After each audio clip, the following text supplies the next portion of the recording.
आसिम और कासिम का मेहमान दूसरा हिस्सा। दोनों भाई आपस में मशवरे के बाद डाकू को सहारा देकर ट्यूबवेल के करीब एक घने पेड़ के नज़दीक ले आए, जिसका तना चौड़ाई में एक छोटे कमरे के बराबर था।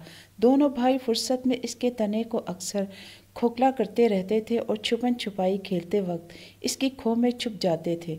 अब इस खो में उन्होंने काला डाकू को छुपा दिया। इस पेड़ के तने के इर्द गिर्द जंगली खारदार झाड़ियाँ थीं, जिसने जख्मी डाकू को और भी महफूज कर दिया।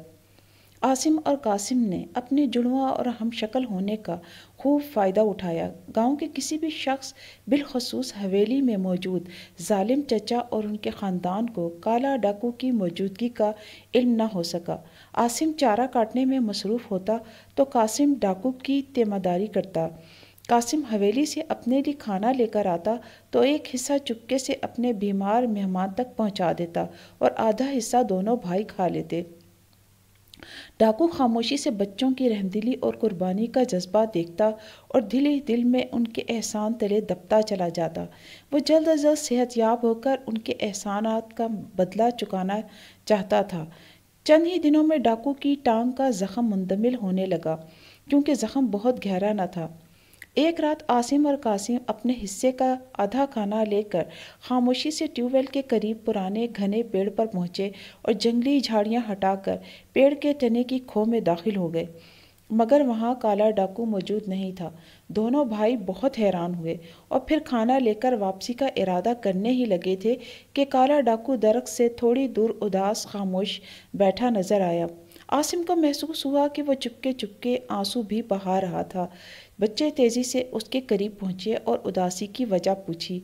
जब डाकू ने कोई जवाब न दिया तो दोनों बच्चों ने उस पर सवालात की बौछार कर दी। मसलन, अगर वो वाकई काला डाकू है तो इसका रंग काला क्यों नहीं है? और जब लोग इससे इतना डरते हैं तो अब मज़ीद छुपने की क्या वजह है? सबसे बढ़कर ये कि क्या इसका खोया हुआ घोड़ा भी वाकई काला स्याह है या लोगों को स्याह नज़र आता है? डाकू इनके मासूम सवालात से ज़िद होकर बोला, मेरा घोड़ा ना खोया है, ना किसी की मजाल है कि उसे कोई चुरा सके। दरअसल वो मुझसे नाराज़ होकर मुझे छोड़कर चला गया है। दोनों बच्चे हैरत से बोले, ये आप कैसे कह सकते हैं? डाकू ने तफसीलन बताया, मैं सड़क के किनारे घने दरख्तों और झाड़ियों या टीलों में छुपा रहता था और तवील सफ़र करने वाले पैदल और गाड़ियों में सवार मुसाफिरों को लूटा करता था। कुछ दलेर लोग मेरा पीछा करने की कोशिश करते, मगर मेरा तेज़ रफ्तार घोड़ा भागने में मेरी मदद करता।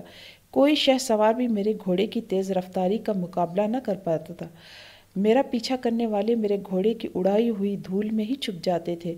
मगर एक बार एक बीमार गवाले का मासूम बच्चा अपने बाप की जगह सुबह सवेरे दूध की बाल्टियां उठाए अपने ग्राहकों को दूध पहुंचाने जा रहा था। मैं 2 दिन का भूखा था, इसलिए दूध की बाल्टियों की ताक में लग गया। सुबह के खूबसूरत उजाले में बच्चा दूध की बाल्टियां सड़क पर रखे रंगीन तितलियों के पीछे पीछे भागने लगा, और जब तितलियां पकड़कर खुशी खुशी दूध की बाल्टियों के पास आया तो खाली बाल्टियां देखकर इस बच्चे के हाथ से खूबसूरत नाजुक तितलियां निकलकर उड़ गईं। वो सख्त घबराया और परेशान हाल खाली बाल्टियां लिए वापस घर चला गया, और जब दूध से अपनी मैं भूख मिटाकर अपने घोड़े की तरफ आया तो मेरे अजीज़ घोड़े ने मुझे अपनी पुश्त पर बैठने ना दिया। जब मैंने ज़बरदस्ती इस पर बैठने की कोशिश की तो इसने सख्ती से मुझे नीचे गिरा दिया और फिर कुछ देर बाद न जाने कहाँ चला गया। इसका और मेरा बचपन का साथ था, इसने मुझे कभी अकेला न छोड़ा था।